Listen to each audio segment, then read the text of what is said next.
Protection కాదు, అది Congress party వాళ్ళు అసెట్ ప్రొటెక్షన్ కోసం తీసుకొచ్చారు. అందుకే రామన్న గారికి నేను అప్పుడప్పుడు చెప్తుంటా, వీళ్ళు హైదరాబాద్ అసెట్ ప్రొటెక్షన్ అని హైడ్రైట్లో తీసుకొచ్చిండ్రు. కాంగ్రెస్ వాళ్ళు కబ్జా పెట్టిన ప్రాపర్టీలన్నీ తిరిగి తీసుకొని మేము కోబ్రా తీసుకొస్తాం. కాంగ్రెస్ పార్టీ నుంచి కబ్జాలైనా కాంగ్రెస్ పార్టీ వాళ్ళు ఆక్రమించిన భూములన్నీ తిరిగి రికవర్ చేసుకోవడానికి మేము కోబ్రా తీసుకొస్తాం.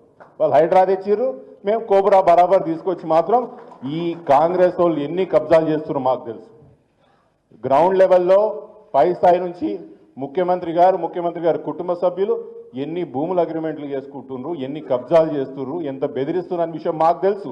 ముమ్మాటికి మేము అధికారంలోకి వస్తాం. 3 సంవత్సరాల తర్వాత అధికారంలోకి వచ్చిన తర్వాత కాంగ్రెస్ పార్టీ వాళ్ళు ఎక్కడెక్కడైతే కబ్జాలు పెట్టిర్రో, హైడ్రాన్ వాడుకొని ఎక్కడెక్కడైతే ప్రజలను బెదిరించి ఎవరైతే ఆస్తులు కొలగొట్టిర్రో మేము అన్నీ కూడా అప్పుడు అసెట్ రికవరీ అన్నీ కూడా చేసి అప్పుడు న్యాయం ఏందో మేము చూపిస్తామని మనం చేసుకుంటాం.